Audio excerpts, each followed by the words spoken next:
Hello and welcome to Minor Rex. I'm your host Angelo, and today I'm joined by Lynne, Ariana, and Quinn. In this episode, we'll be discussing the library's upcoming Summer Reading Challenge. Each year, we kick off a summer-long reading challenge to keep the community engaged in reading. Alongside this challenge, we choose a fun theme to set the tone. This year, we chose Tales and Tales. Think medieval fantasy and epic adventures, but with cute, fluffy animals. In this episode, we'll be sharing details about events we're planning around this theme, and towards the end, we'll offer a few recommendations for books and other media that fit the vibe. But first, let's go ahead and break down the Summer Reading Challenge itself and the grand prizes patrons can possibly win, as I feel that's kind of the whole centerpiece of this whole shebang. Thank you, Angelo. So, the Summer Reading Contest for adults is centered around 3 ways to win. 1, you read books for a chance to choose your own grand prize. Each of these grand prizes that you can select from is worth $200. So if you are one of the lucky winners, you could choose Scales and Tales, a Brookfield Zoo family membership, Whale of a Tale, a Don's Dock gift card, Tale as Old as Time, a Medieval Times gift card, and Kiss and Tale, a Chewy gift card for pet supplies. When you turn in your first reading contest entry, you can win a prize no matter what. You don't have to be like a grand prize winner. Just everybody wins a prize. They'll spin the wheel and win one of the prizes that's being given away there. And then the third way to win, you can test your knowledge in our weekly trivia contest. And you'll hear more about that from Angelo later. There's one other thing you can do to participate in our Tales and Tales summer reading, and that is you can vote to help us choose which dog is top dog. You'll hear more about that from Quinn later. Cool. Then Ariana, do you want to tell us a little bit about the teen summer reading now? Yeah, so we're doing the same thing that we did last year, basically following the same theme, Tales and Tales. It'll go on from June 7th to August 3rd. And the way it works for teens specifically, so this is grades 7 through 12. And I also want to clarify, this is something that we get a lot of questions about because technically the youth services department also has a summer reading program that goes from, I think it's like as soon as you can read from like child or even like toddler all the way up through 8th grade. So technically there is some overlap between the teen and youth services summer reading programs. If you are in 7th or 8th grade and you decide to do the teen summer reading program, then you cannot do the kids summer reading program as well. If you choose, you can participate though in the programs of either. So say you're doing the teen one and you want to go to some of the programs for 7th and 8th grade that they do on the second floor, that's totally fine. We will even let you use those programs towards the summer reading program for teens. And then vice versa, if you want to participate in the youth services one, but you want to go to some of the programs that we have going on for teen, you are more than welcome to do that. You just can't sign up and enter in both. So the way the teen summer reading program works is that if you read a book, attend a program, or write a book review, you get entered into our grand prize drawing. And as many books as you read, as many programs as you attend, or as many book reviews as you write, each one of those gives you an entry for our grand prize of, we have one $100 gift card to Amazon, and then we have 18 $50 Amazon gift cards. So yeah, in the past we've done, so this is the thing. The chances of you winning has gone up astronomically. So it's very exciting.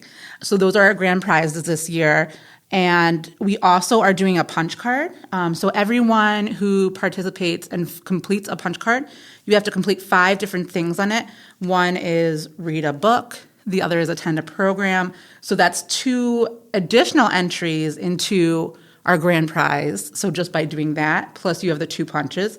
One is download or use one of our digital resources, whether it's downloading an audiobook, whether it's listening to a song on Freegal, whether it's even just using our catalog, because I think a lot of teens don't know how to do that or have never done that. We will be happy to show you, and you get a punch for that. Say hi to a librarian. Oftentimes, if you just stop by and ask us how it's working, I'll interrupt myself and say hello. So there you go. That's another punch right there. and then interact with us on social media. So even if it's just seeing that we have a social media page, because a lot of teens do not have social media, that in itself will get you a punch for the punch card as well. So once you complete all of those 5 punches, we'll write down your name and we'll keep track, and you get a $5 gift card to brew coffee across the street over at the train station. So that's basically the gist of it. We'll have a bunch of different fun programs going on. We're also going to have 2 guessing jars happening, once during June and once during July. It'll be in our teen space, The Commons. And so if you guess closest to whatever we have in those jars, you would get a gift card to a local restaurant. Nice. Cool.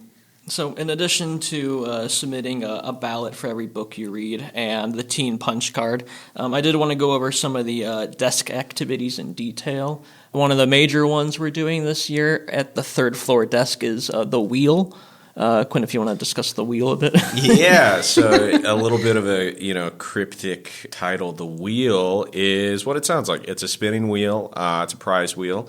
And when you enter your first entry in the big summer reading contest, so that's the one with the $200 value prizes we're giving out, you get to spin the wheel. And then you get a little prize out of that. So that can be a number of things, from just like a little button, a bandana, to a water bottle, some seeds, planting, little packets and whatnot.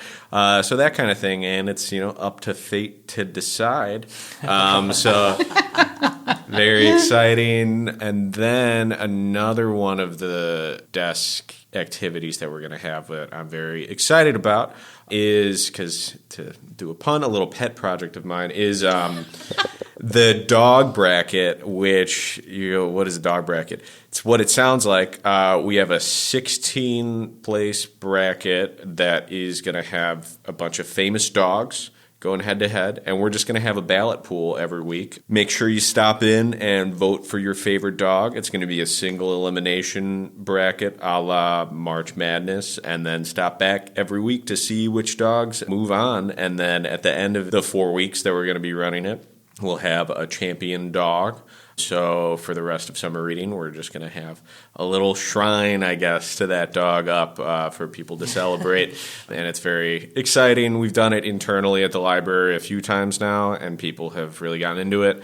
This is something that I'm very interested to see who wins, and I'm very interested to see the public interact with it. Yeah. So, yeah. When I'm walking through the first floor offices, especially, I'll hear people discussing the dog bracket. That's fun.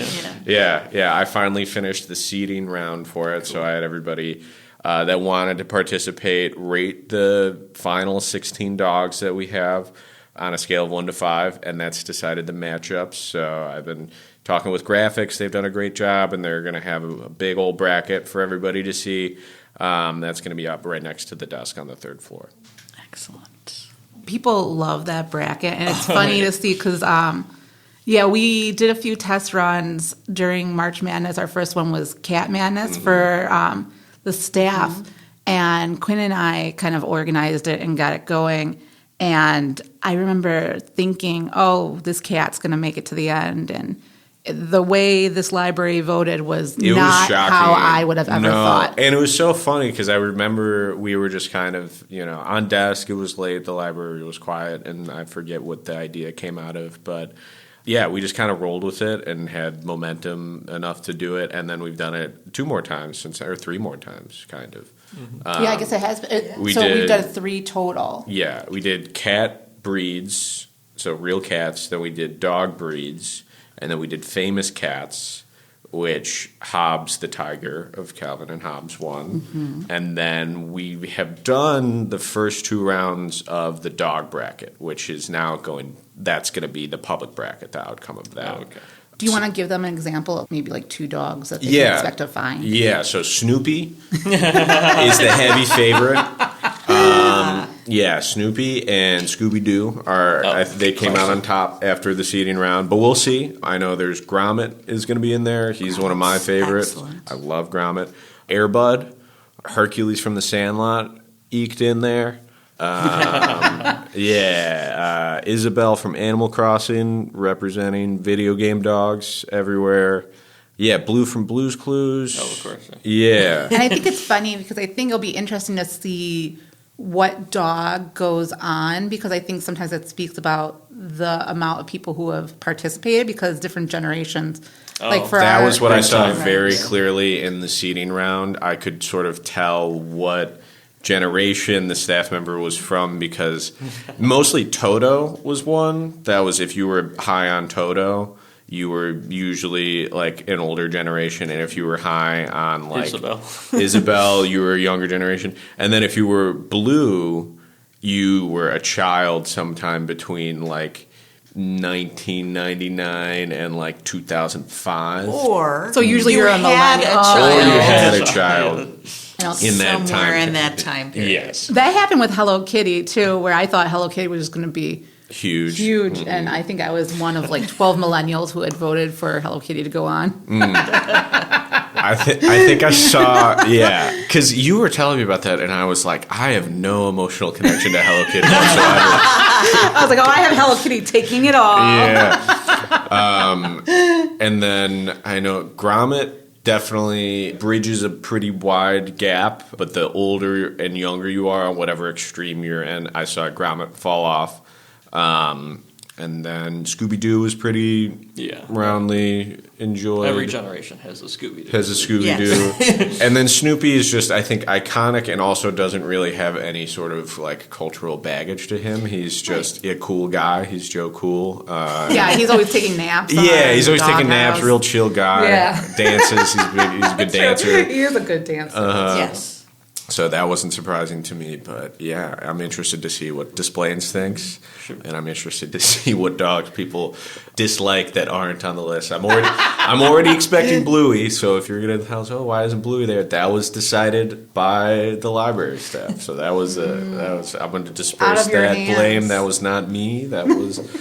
One question about the bracket. Is it purely to decide the winner? Is there any kind of prize related to that? No, we ended up not doing a prize just because it's more for fun. Okay. And yeah, we're going to have open voting. So if there was a prize, I don't expect people to do this, but there is an incentive. Yeah, there's bragging rights. We'll have like little brackets that you can fill out if you want to have like what you think is going to happen. But yeah, other than that, it's just to see who Displains likes, and then maybe in the future, if it goes well, we can figure out what other animals. Horses has been floated. We've done cats and dogs, so I'm wondering. I'm like, horses, lizards. Are there that many famous lizards out there? I think there's a good amount. I mean, we could do like reptile. I mean, like what reptiles is it? in general. Yeah. Reptiles in general. Right. Yeah. You got to kind of. I do want to move on to the other desk activities. So another one that you can easily do when you visit is weekly trivia. Every week we'll have a new trivia question, something related to the theme. It could be animal fact. It could be fantasy novel. So each week we'll choose a winner from the correct answers, and the winner for the weekly trivia receives a $25 gift card to a local restaurant. The final desk activity of sorts, I guess you could call it, is we'll be having animal adoption bookmarks at the third floor desk. These are bookmarks featuring animals, local animals that you can adopt from local animal shelters. They'll show you a picture of the animal, their age, their breed, and how long they've been wanting to be adopted for. So quite They cute. are really cute. What's the name of the one you have in front of you? I got Magnus. Are these all from the same adoption agency? I was trying to find that information out. Okay, so this is Border Tales Rescue. I'm not so sure what the other adoption centers we're working with, but we are working with multiple. Yeah. So. Border Tales used to be here in Displains, Yes. and now they're in Northbrook, I think, right? I think so. Yeah. I think I have the. Because that was one of the spots that we donated the dog toys that the teens made. We would donate it to Border Tales. Okay, cool. That's great. Yeah, so I did want to move on to the next topic, the major events that we'll be hosting related to this theme at the library. We'll just go in order from the first major event. So these are events that patrons can register for. And the first one up is Quinn's D&D, Dungeons & Dragons program. Yeah, so very exciting. We're doing Another D&D session. We do these, or at least try to do them quarterly for adults. So these are one-shot, drop-in D&D sessions. If you've never played before, or if you're an experienced player that's just looking to find a table, find some time. I know that's like a difficult thing to do. We have these. You don't need to have been to any of them previously. You don't need to know how to play the game to just drop in. Usually themed around whatever is happening at the time. So the last one that we had was Groundhog Day themed, and that was back in February. That was a lot of fun. I had a great time with that. And this season for summer reading, we're doing Tales and Tales themed. So we always have 2 tables. They're always going to be slightly different ideas. I'm this time running the experience table, so I can give you a little bit of insight as to what we're going to be doing. It's going to be a horse race. So it's the same day as Belmont Stakes, and I thought that would be kind of a nice tie-in. If you're one of my experienced players registered listening to this, I haven't even emailed you about this yet, though I am going to by the time this is up. And I'm so excited for this. I'm writing like fresh mechanics for it, and it's going to be really interesting. I'm very excited to see how this shakes out and what people do with it, because that's my favorite part about Dungeons and Dragons is best laid plans and whatnot. I'm going to give you something, and you're going to blow it up in a fun and interesting way. So, yeah, that is on June 10th, and I believe all of the beginner seats are filled. And last I checked, I think we still had one more experience seat open, although that might be filled by the time this is up. There is a wait list, so if you're interested and you want to put your name on there, if somebody drops out, we'll reach out to you.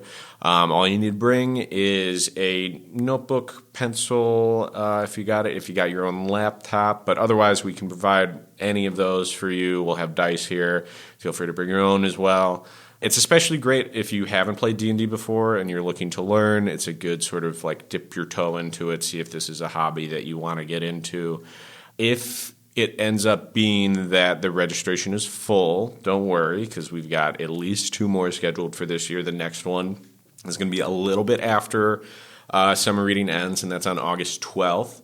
And we'll be playing a couple of the modules from the new, I think it's Dominion of Dragons book that's coming out. And that is going to be so much fun because it's going to be part of a material that you can actually check out from the library and run yourself. Oh, cool. So that is the first time we're going to be doing any of the pre-made published stuff from Wizards of the Coast. So, yeah, very interested. That book comes out in July, so we'll have about a month to learn it ourselves, and then we'll be running it with you guys. After that, we'll have one in October that will be Halloween-themed. So, yeah, keep an eye out for that on the calendar. Registration goes pretty quick typically. So if you're interested and you want to reach out to just be on alert or something, you can reach out to me or Amy through the Reader Services info email, and that will be forwarded along to us. And that's like 6 players per session, right? 6 players per table, yeah. We've got, like I said, the beginner and then the experience table. So beginner, I would recommend if you've never played before or only played a couple of times. Experience, if you played more than 3 times, you'd be ready for the experience table. So don't let that, intimidate you if you're not like super well versed in all the rules. That's what we're here for. We're here to, facilitate and help people as much as we can. And that is June 10th? June 10th. Okay. Mm-hmm. The next major event is June 18th, and this is the Walk and Talk, Animal Tracks and Habitats. This is a program that the library is doing alongside the Forest Preserves of Cook County. So patrons who register for this program, they'll meet at the campground Roadwoods for a slow-paced trail walk. And on the trail walk, they'll discuss animal tracks and various habitats of local animals. For that, all you need to do is just bring yourself some sun protection and walking shoes. The campground Roadwoods is on Algonquin Road and Joseph Schwab Road. Okay. Then after that, we have July 18th. This is Team Trivia Night. As always, this is a Friday, July 18th. As always, trivia will go from 7 to 8:30. And yes, there will be pizza. Everyone's always asking if there's going to be pizza. To give somewhat of a hint, I suppose, the trivia categories will relate to summer reading theme, similar to the weekly trivia we'll have too. And the prizes for that, each player of the winning team, they'll receive a $25 gift card. So each of them, theoretically, 6 $25 gift cards altogether. Nice. Up next on July 22nd and 25th, there will be a perler bead event. You'll create your own 3D perler bead cat. And perler beads are like these plastic beads that you melt together to create this artwork. We have an example of a 3D perler bead cat at the third floor desk. Very cute. Yes. Do we remember the name of that cat? I can't. Should I ask Alicia before I start this? I didn't even know we had a name of it. Yeah, it has a no, name. yeah. It does. Oh, whatever. Now I can't remember it. Bartholomew. Okay, we should very let- cute, but not it. No, definitely not that. No. Can we let patrons decide on the name? I saw this article where this local library got a plant, and they let fun. they let the patrons name the plant. And I think some kid put in a bunch of entries to name the plant Michael, so it was it was Michael. Maybe we could do that. It holds glasses on its cute cat nose, so it's showing off a pair of the readers that we lend out. Yeah. Mm-hmm. Oh, I didn't realize that. That's perfect. Oh, okay. I saw the glasses on there. Well, I didn't realize those were our readers. That's cool. We gotta have a sign. See, like my glasses. You could borrow these. Yeah. All right, and so the final adult event that I'll be discussing, then I'll hand it over to Ariana to discuss some of the teen programs. The final one is August 2nd. This is a jigsaw puzzle tournament. I'm assuming that the puzzle that they're doing is related to the Tales and Tales as well, probably some animal jigsaw. You can compete in teams of 2 to 5. And there will be a adult team category and a family category for ages 8 plus alongside their parents. So then, Ariana, did you want to talk about some of the teen events? Yeah, we have a lot of stuff. We always kind of amp up our programming, especially since that's part of the way you can participate in our summer reading. So we usually kind of amp it up for the summertime. So we have a lot of really fun stuff coming up. So nice try, adults, but these are for teens. The one I'm most excited about that I think is going to be pretty popular is July 9th. We're having something called Books and Boba. So the newest Hunger Games book, Sunrise on the Reaping, came out this year. And so that's the book we're going to be discussing. The library is going to pay for a boba tea or like a coffee, whatever you want, from Brew across the street at the train station. So we'll take your guys' order. We are asking that you register, and then you can come pick up a book so you can get your copy of Sunrise on the Reaping and read it, and then we'll discuss it with a boba tea on July 9th. So we're very excited about that, and that's going to be 2 o'clock on the 9th. We have a couple other tournaments that we're doing. I think we're aiming for July 8th for an Uno tournament that we've done before, and it was always a big hit, so we're going to do it again. And then we also have a Mario Kart tournament that we're going to be doing, and that's going to be for teens and adults, and that's going to be in August. So that'll be very fun. We're hoping it's going to be an all-day thing from 11 to 5. It's going to be August 16th. And we're hoping by that point, if the grand prize is a Switch 2, we're hoping that could be it. We are asking for only amateur players, though, because we want this to be fair, and you are going to be playing against teens as well. So the teens might even be better than the adults, so they need to be amateur as well. So no tournaments won in the past. Yeah. We're going to be doing a back-to-school ice cream social as well during August. In June, we have some stuff coming up. We do a monthly program called Teen Crafternoon. So we're going to be making slime, and that's drop-in. That's June 11th. I have 2 teen bands coming up to play a concert as part of the Taste of Displays. It'll be at 1 o'clock on the Taste of Displays main stage, and that is June 14th. Their names are Girls on Film and Luncirk. They're 2 very good bands. They do like indie rock, and they've done quite a few shows in Chicago, and they're only teenagers. I think they're like 17 or 18. So it's really cool to see, and we're very excited to host them. We're also going to be doing a Pride Party June 16th. So that's part of our Code Q program that we do monthly. It's like our LGBTQIA club, but this one will be a Pride Party where we have pizza and fun activities. And what else? We're going to be doing a program where we make dog toys. So if you're looking to give back, we often do a service program that we call Happy Tails, where we make dog toys and then donate them to local animal shelters like Border Tails. But this year we're just going to do it kind of for fun. So you can donate them if you want, or you can take them home to a pet. Cats like them, dogs like them. I'm kind of hoping we can go to a dog park and like give them to the dogs. Oh. I don't know. I think that's a little tricky, and I think there's a lot of working pieces. Maybe I can bring my dog, and she doesn't like toys, but she'll sniff it and then walk away. So we could try that. Yeah, that's funny. But yeah, we have a lot going on. We have a Bejeweled program that's happening July 22nd, but not to be confused with the Bedazzling program that we'll be having going on July 23rd. What's the difference between bedazzling? I was and told bejeweled? this. So Bejeweled is with jewels are like little jewels. So they're like bigger. They'll be like round, different colors. They look a little bit more like diamond. Not to be confused with the little diamonds that they use in bedazzling. I was told this, but I guess jewels are bigger. Bedazzling are little tiny diamonds that are short. It just makes things glitter. Okay. So I think that qualifies. Don't hold me to it. One of our teen librarians had to tell me not to confuse them and had to explain it to me a few times. But yeah, there's so much more, and I could keep going on forever and ever, but I think I'll stop now. We're also going to try to do a couple cleanup programs. We always work with Cleanup Give Back. Those are not on the calendar yet, but we always do them. So that's another one, like if you want to give back with making the dog toys, cleaning up the area with us, and Cleanup Give Back is another good way of doing that. That's great.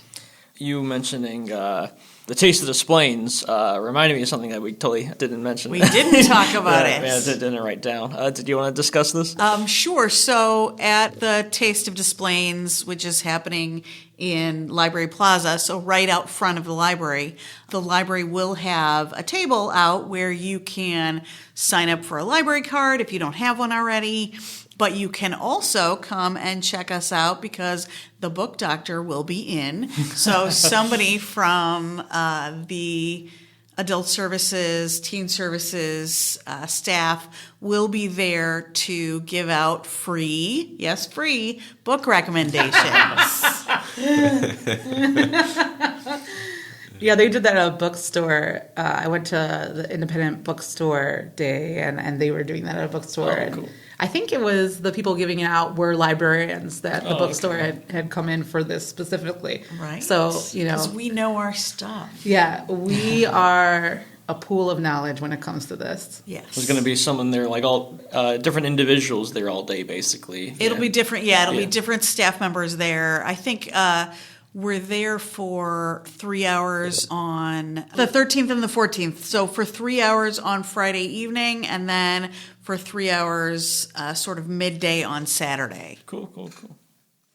Since the theme is Tales and Tales, I did want to go around in a circle, have everyone recommend, one or two pieces of media related to the theme somehow. Who wants to start? I'm very passionate about the media that I'm recommending today because it is sort of niche media. If you are a book reader or you are a movie watcher, you might not think of video games as sort of a setting in which a engrossing story can be told. I'm here to politely disagree. Recently, a game has come out that has taken the gaming world by storm. Kind of unexpected and caught me off guard because I purchased the video games and I wasn't expecting it to be as backordered as it was. So I promise we're getting a copy soon, and that is Claire Obscure Expedition 33, the hottest RPG on the market. It is so good. It is so good. And if you are a fantasy fan and haven't really played video games all that much, or are an RPG fan, then I would also imagine you're a fantasy fan because there's not that many non-fantasy RPGs out there. But it's really good. It takes place in a world where every year the threshold age lowers, and then everybody of that age gets turned into dust, sort of like Marvel, a la the Thanos snap. So you are the Expedition 33, so you're a group of 33-year-olds in your last year before the age threshold drops again. You go on an expedition towards the edge of the world to try and find a way to stop the curse. It takes a lot of inspiration from games like Final Fantasy, from Persona, and it's made by a relatively small team from France. That the story behind the game's production is really interesting, and I won't get into all of it, but ostensibly an Ubisoft, big gaming company, developer, made his own studio using a bunch of internet artists. So he found a lot of people on Reddit. He found a lot of people that had never worked on video games before or had never professionally composed. The music in particular is really good. The graphics are amazing. The characters are all fully voiced. The voice acting is really good. It's got the guy that played Daredevil, that actor, Charlie Cox. He is like the main guy. And then some other known voices pop up here and there. Andy Serkis, I believe, is credited in it. And yeah, I've just been having a ball for the last week playing this. It's kind of, and I think a lot of people, for me, this is the case, and a lot of people, you get a hobby and you get into that for like a few months and kind of rotate hobbies. So right now I've been in my video game era, and if you look at the newsletter and see my recommendations, a lot of them have been video games recently, and this kind of merges the world of like books, video games, movies. The story is maybe the best story that I've played since like God of War Ragnarok, I would put in that category. It's incredible. And I'm not a big RPG guy either. I've never made it through a whole Final Fantasy or Persona game because they take so long. But this, I think, is just, it's got that spice. Yeah. To add to that, I've also been kind of playing it here and there. And as you mentioned, it's made by a French studio, which you don't often see. That's not like a country that often has video games. It's usually like United States, Japan, or United Kingdom. Canada, too. Canada, yes. But the one thing that I really love about this game is that it basically takes place in a fantasy France. Yeah. The main villain is like near Eiffel Tower or something like that. So there is an Eiffel Tower. It's like twisted. Yeah. I don't want to get too into the lore, but there was a fracturing. France seems to have been the thing that was fractured, and you live in a small French town that the expedition sets out from, where the Eiffel Tower that's sort of like warped and twisted is.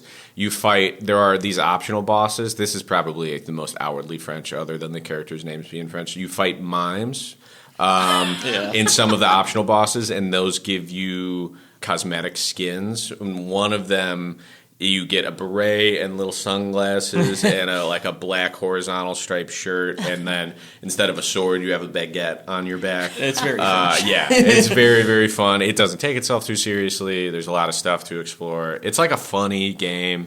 For character work in video games, it depends. Like a lot of times it feels melodramatic to me, and there is a lot of melodrama in this, but I think they hit the nail on the head in terms of like you being invested in the story. The story doesn't take itself too seriously. There's a lot of fun to be had. Mm-hmm. I couldn't recommend it highly enough. Cool. Lynne, did you want to give us your recommendation? Sure. So in keeping with the sort of fairy tale theme of Tales and Tales, I definitely recommend going back into your childhood movies and enjoying some fairy tale movies. Princess Bride and Neverending Story are my top picks. They just bring joy to anybody who watches them, so give yourself a little bit of fairy tale joy with those. And then I have two authors that I would recommend who do retellings of fairy tales and myths. Helen Oyeyemi writes novels that are reworkings of fairy tales. Three titles you may or may not recognize are Mr. Fox, Gingerbread, and Boy Snow Bird. All of those are by Helen Oyeyemi, and I recommend them highly. They're a fun adult rethinking of your sort of easily recognized fairy tales. The other author I'd recommend is Madeline Miller. Mm-hmm. My two top picks from her are Circe and The Song of Achilles, and those are both reworkings of Greek myths. I read White is for Witching by Helen Oyeyemi, we also did a book discussion on it, and I loved it. I think the people who attended the book discussion did not like it, but it was one of the best book discussions we ever had. That's how that works sometimes, right? Yeah, it was fantastic. I think she's an amazing storyteller and author, so I can't recommend her enough. Also read Cersei. It's fantastic. Two things I want to respond to you, Lynn, with is Princess Bride. That was recently released on a really cool 4K we have in our system. Oh, yeah, I checked that one out. It's the DVD looks like a book. It has this amazing cover and like new art. It's by the Criterion Collection, and they always go all out with their updated re-releases. Yeah. Yeah, and that's cool. such a classic. And we were talking about before, it's a Chicago story. They are That's right. The child being read to and the grandpa reading are in Chicago canonically. So. Yeah. Yes. So if you're a Chicagoan, which you probably are because you're listening to us, Right. you must watch Princess Bride. That's right. Ariana, did you have any? Yeah, I haven't read all the ones I'm going to recommend, but every year, so the main township high schools, they used to do summer reading. So there was a certain amount of books, and they would have a list for teens to choose from. They don't do that anymore, but they oftentimes recommend books to read from the Lincoln Award list. And I just want, for those who don't know, the Lincoln Award list is a curated list of YA adult fiction, primarily YA, and nonfiction titles that are nominated by teachers and librarians and vetted by them, which are then voted on by Illinois students in grades 9 through 12, and they vote for their top 20 favorite books. So that's what this list is. And so every year, Maine East and Maine West will say, we don't have summer reading requirements anymore, but here's a list that you can choose from. So I buy multiple copies of the Lincoln Award list books, and then the ones from last year where we have multiple copies that we aren't adding into our circulating collection, I give away as prizes for teen volunteers. And then sometimes if we have overflow, the teens can come into the Commons, our teen space, and just take one of these books home with them. And so some of the ones, I wanted to say some of the titles from last year that you'll be able to find on that shelf, which is, these are great books, so I hope you guys do take them and really enjoy them. But Dear Medusa, so I pull, the titles that I'm talking about follow the Tales and Tales theme a little bit more, but there's all kinds on there. But Dear Medusa is a recommendation by Olivia A. Cole, but that is a novel in verse, and it's not necessarily about Medusa, but it is this teenage girl who, it's kind of like Scarlet Letter-esque, where she was accused of doing this sordid thing, and because of that, her reputation, she leans into it, but it's not who she is at all, and so she writes these letters, and she journals, and she often starts them with, Dear Medusa, I'm writing to you because I think you were wrongfully misunderstood as well. It's fantastic. I love it. I would say that's more for kids in grade 9 through 12 and adults, just maybe not 7th and 8th graders because it does deal with sexual themes.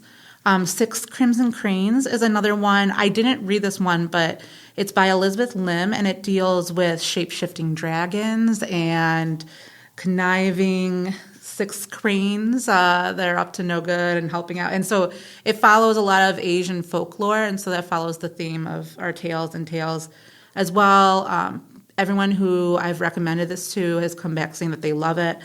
Same with another recommendation I have called Little Thieves by Margaret Owen. It's a hefty book. I think it's something like 400 pages, but it is another book that we recommend highly, especially in our book bag subscription service where we give teens a mysterious book along with some goodies. So that's something going on this summer as well. If any of you guys are interested in signing up for that, that opens up usually the 15th of the month. But that's one that we recommend a lot as well. And then another title is The Getaway by Lamar Giles, which deals with, that one I read, it's fantastic. It's kind of a horror. It's a dystopian fiction kind of thing where it's these families that live in this compound and they work for this amusement park, but they also live in this town for the people who work in the amusement park, and something happens and they have no connection with the outside world, and it's really good. I can't recommend it enough. So those are books that you can actually take home and keep. Some other ones that are part of the new Lincoln Award books for 2026 that we ordered multiple copies from that kind of follow the theme as well is Dungeons and Drama, which is a fun YA rom-com full of game and Dungeons and Dragons shenanigans. So if you want something light and fun, that's a good one to read. Res Ball, which is a book about a kid whose brother and father on a Native American reservation were they were very high in not the NBA, but their version of they were athletes and they play basketball. And so this kid is trying to follow in their footsteps. And so it follows his path there. And then another one I want to recommend is called The Girl Who Fell Beneath the Sea. And that follows an old Korean folklore about a princess who has to return back to the sea. And I started reading it. I never finished it, but what I read was fantastic. Do you remember the author on that? Axio. Okay, yeah, okay. I always remember that. That's a popular book. Yeah, people have come in here a lot to. It's a great book. Yeah, I highly recommend that. I also wrote down Promise Boys because that's on the list, and it's by Nick Brooks. That doesn't follow the Tales and Tales theme, but it's about three African-American boys who have to get down and figure out what happened to their teacher who was murdered to clear their name. It's not a folklore. It's not any kind of mythic tale, but it's very good. So worth noting. There you go. And that's all I have for now. And those are all recommendations for teens. Okay, Yes. cool. But adults too. And I adults. think, I'm the teen service librarian, and I don't love reading YA books. But these are books that I have on my list to read or have read, especially because I think it does lend itself more towards something that an adult can enjoy as well. Cool. My recommendation, interestingly enough, is often found on the second floor and in the youth department of libraries. Let me first say that in preparation for the summer reading, I was inspired by the theme. I wanted to read a book from the point of view of an animal, so I was kind of on the quest to find a book that fit that. And I decided on two fairly short novels by the author Jack London. The first novel is Call of the Wild, and the second is White Fang. And the reason I'm recommending both of these at once is because they're often packaged as one novel. For good reason. Call of the Wild is about a domestic dog that is kidnapped and forced to become a sled dog in the wilderness of northern Canada. And then White Thing is the complete opposite of that, almost, where it's about a wild half-dog, half-wolf who is captured by Native Americans and kind of domesticated and forced to become almost like, not a home dog, but domesticated, just not a wild dog anymore. Right. That's the reason why they're often packaged together, because they're thematic mirrors, and it's interesting to see, the opposite paths these two dogs go on. And one thing about these novels is that they are written from a third-person perspective, kind of a limited perspective, where you're following the dogs on their entire journey. So it kind of ends up feeling like nature documentaries a little bit, yeah. They're amazingly written. I listened to Call of the Wild over the weekend on an audiobook. It's about 3 hours long. As soon as I put it on, I just could not stop. It's almost like a mini movie in your head. And actually, I had an almost visceral reaction to Call of the Wild, where kind of like a movie, when it ended, I just started clapping. The ending is just so amazing and beautiful. Yes. A big reason why I'm recommending both of these is because we're actually doing both of them as one book club on Tuesday, July 8th from 10 to 11. So, you could listen to me continue to talk about how awesome these books are there. I didn't hear about White Fang until I watched New Girl, where one of the characters tried to White Fang his girlfriend by setting her free. I would never think that book would come up in that show. That's really funny. All right, so we're pretty much at the end of this episode. Anything else anyone wants to mention? I remembered a rec that I should mention because it fits the theme so well. Split Fiction is another video game that is great, and it came out this year. It is the story of two authors that get stuck in their own kind of matrix bubble together, and they flip back and forth between their story ideas trying to escape from this sort of digital prison. It's part Tron, part Matrix. It's a co-op game, so you have to play it with somebody else, and it's very fun, mostly puzzling and platforming, and it switches back and forth between sci-fi and fantasy worlds. So I've had a lot of fun with that. I forgot about it because it's been about a month since I've been able to play it, but it's super fun.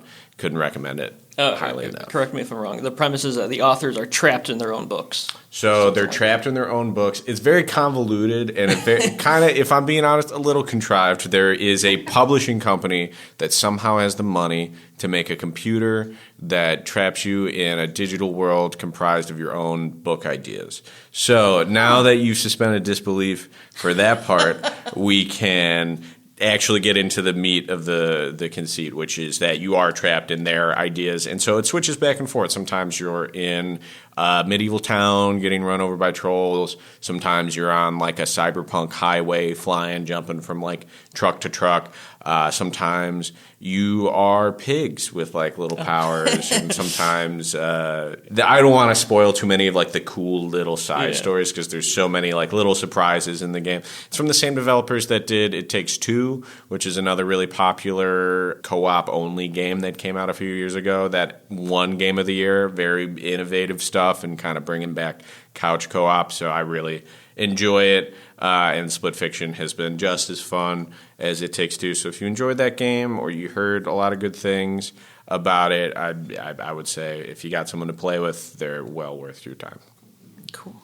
Would you happen to know if both Split Fiction and Expedition 33, are those in our system yet? Split Fiction is. Expedition 33, our copy, is on delay as of today, May 27th. There are about 20 copies in CCS that you can put a hold on, but the hold queue is very long. So I just want to give you that a heads up if you're looking to try before you buy.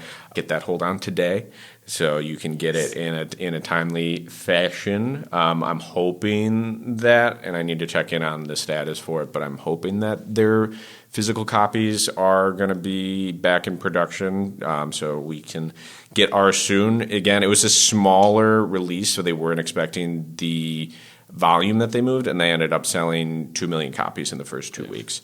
So this new small company with 30 people. Yeah, so they were not anticipating at all the success that they got. But Split Fiction we have multiple copies of. Okay. Nice. So that is available on PlayStation and I believe Xbox and I think maybe Switch, although I would recommend playing it on one of the stronger processing consoles, either PS5 or Xbox. Cool. So I think that wraps up this episode of Minor X. Thank you for joining us as we discuss the plans for summer reading this year. Big thank you to Lynne, Ariana, and Quinn for joining me. Hope everyone enjoys all the events and activities we have planned, and until next time, happy reading.